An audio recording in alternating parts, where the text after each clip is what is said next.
I'm known on this channel for playing Monster Hunter now, but I've actually been a Monster Hunter fan since all the way back in 2004 with Monster Hunter 1. I've beaten 1, if not 2 games in every generation, but there's one big game that I've never tackled, Generations Ultimate. And now that we know that the release date of Monster Hunter Wilds is February 28th, the 6th generation is on the horizon and it's approaching quickly. So while I'm still gonna make Monster Hunter Now content, I'm gonna commit myself to beating Generations Ultimate before Monster Hunter Wilds comes out. The goal is to defeat every single monster in the game by any means necessary, and there are 129 of them in this game.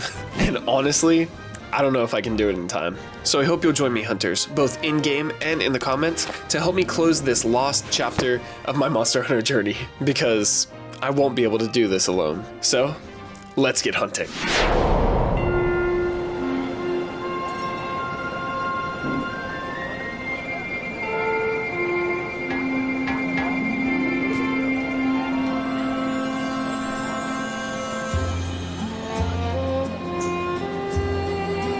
I woke up in the beautiful Burna Village, a cool, sunny, windswept mountain village. As I stepped into this new village, I was greeted with the gracious hospitality of my new hosts. I explored my new home, immediately picked out my dual blades, picked the aerial style to match my real-life movement style, met my new Palico, Spike, met all the villagers, and set out on my very first hunt, to gather ferns in the Jurassic frontier.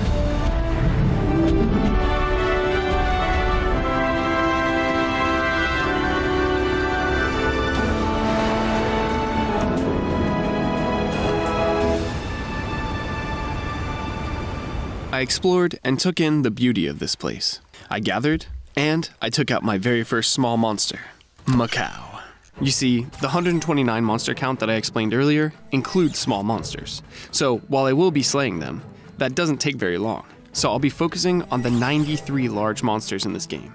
That includes classics like Yi and Kut-Ku, to the Fated Four and their variations, as well as Alatreon and all 3 Fatalis. So I'll need to hunt 4 to 6 large monsters every single time I play, which sounds pretty easy, but the closer we get to the end, the harder it is to unlock and fight these monsters. So I've got a lot of work ahead of me. So I took out the other small monsters nearby, felines and Banabra. I collected the rest of the ferns, and I finished my very first quest in Generations Ultimate. I made it back to the village, ate some food, kissed my Mufa, and headed back out into the Jurassic frontier to take on my next 6 quests. These quests had me gathering mushrooms, gathering bones, gathering bugs, mining, as well as taking out a certain number of small monsters like Macau. Along the way, I took out my next small monsters, Laranoth. Okay, maybe it's not that small. Jaggy, Kelby, except even though you knock out and carve Kelby, they get back up. These immortal deer are terrifying. And a Malinx. After that, it was time for my very first urgent quest, hunting a great Macau. This quest was submitted by the Burna Chief, and he said, "We've had a request come in from the Y Academy, asking you to hunt a great Macau. The beast has been terrorizing their research team. Take care of it, and you'll be able to take on more difficult quests." As the chief explained, urgent quests are quests that are particularly difficult for your current hunter rank, or quests that need to be taken care of immediately to help the village, the Y Academy, or the guild. Once you finish them, you rank up to the next star level of difficulty, and are permitted to take on harder quests. So I accepted the quest, searched the wilds, and found the beast.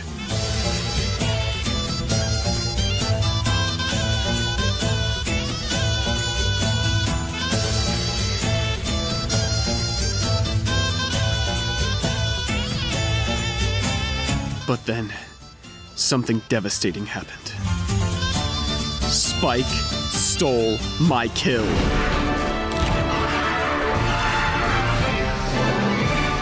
See, for this challenge, I must be the one to slay or capture the monster. So while this counts for my urgent quest, it doesn't count towards my monster count. At this point in our relationship, Spike was more of a reluctant participant in my hunts rather than a partner. It's because of his past. You see, Spike was a city cat that had gotten the wrong crowd when he was younger.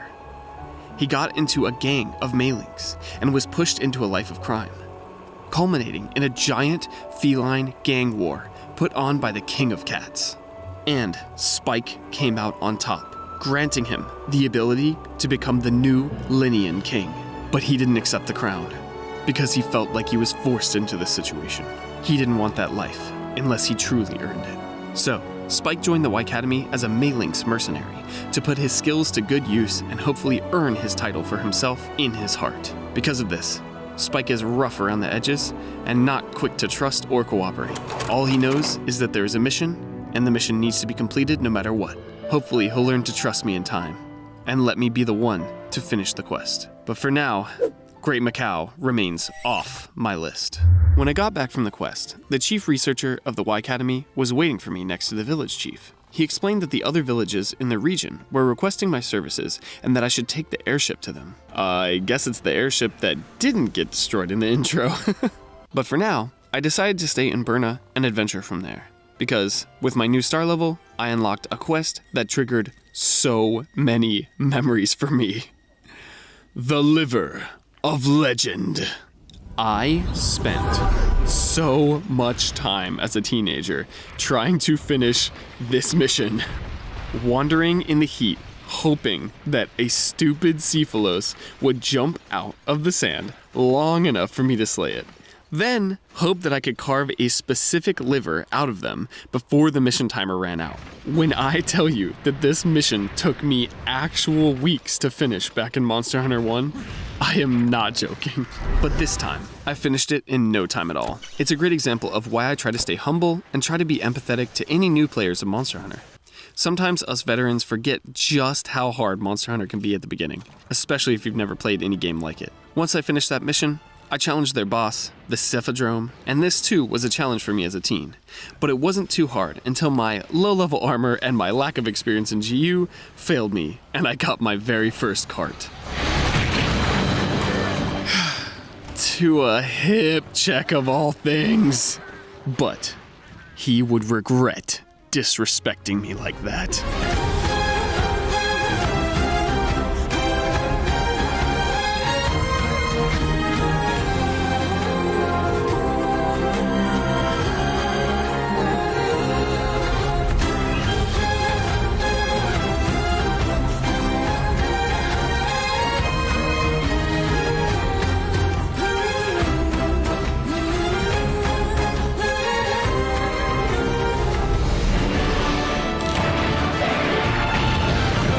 After that, I took the time to slay Great Macau again, and took it out really quick, confirming the slay for myself. And then, I took out a Rhinophilos, Genprey, Gendrome, and Hermitar along the way.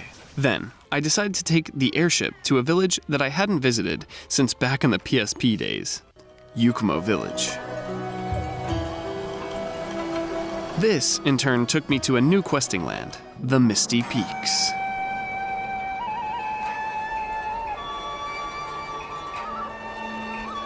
This is such a beautiful, peaceful place, so I took a moment to rest by a waterfall. Until I was disturbed by a Jurgia. So it was time to add him to the list. I quested some more in the Misty Peaks, carving special Yukumo wood, taking out Mini Bullfengo, and Azuros, and taking some time to properly relax in the Yukumo foot bath before crafting my first new dual blades, the Yukumo Duo, which I wanted because of the green sharpness, which will allow me to bounce off of monsters less, and also gives me a 1.05 damage multiplier when it's sharpened to its green sharpness. Then, I chatted with some familiar faces from previous adventures and generations, took out a few Ludroth, and grinded through a few more Argyros, sent Spike out on his very first Prowler mission by himself, and visited a new location, the Hunter's Hub. Here, I did some more grinding and took out some Gargwa. Then, I crafted some new armor. This mix set gave me Gathering +1, which sometimes raises the number of times items can be gathered at gathering points, and Critical Eye +1, which increases my affinity by 10%, meaning 10% of the time, my attacks will do 125% damage. Both extremely useful skills at this stage of my journey. And then, it was time to go back to the village where it all began. Kokoto Village.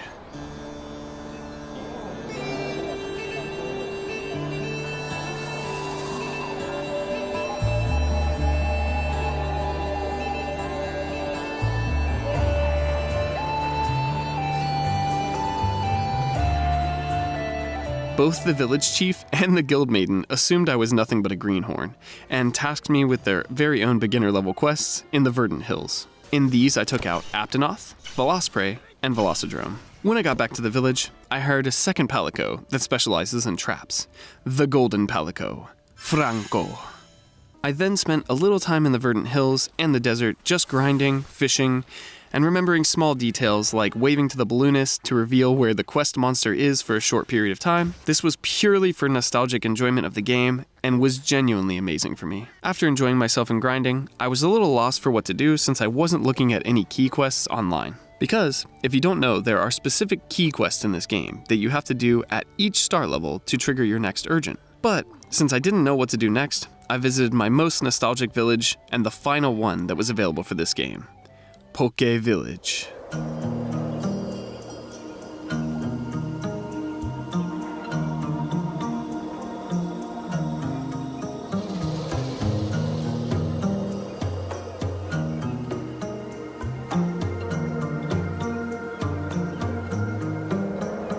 Entering this village felt like coming home, because this is the village I've probably spent the most playtime in out of any game in the series. But to my surprise, there weren't any new quests available by coming here, and no sooner did I arrive, I checked Burna Village and realized I had already triggered the next urgent quest, and I could only accept it from Burna. So off I went to take on one of my favorite monsters, the Demon Frog, Tetsukabra.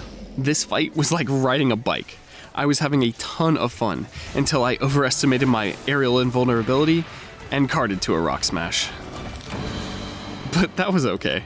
I was confident in my ability to take down this frog. So confident that I tried to hero carve or hero gather in this case, which is where you gather or carve a tail or a broken piece of a monster while the monster is still in the area or right in front of you.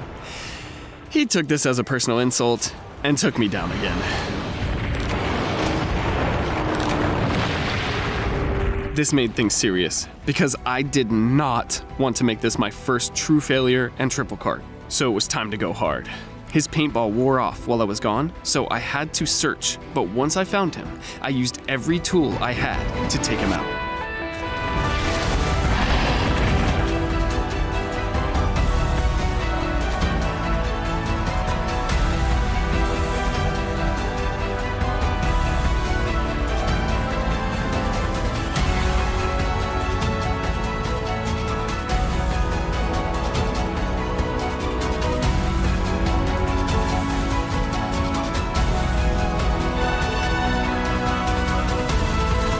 And just when I had him limping and on the ropes, tragedy struck. No, please don't. Franco, no, please, Franco, no!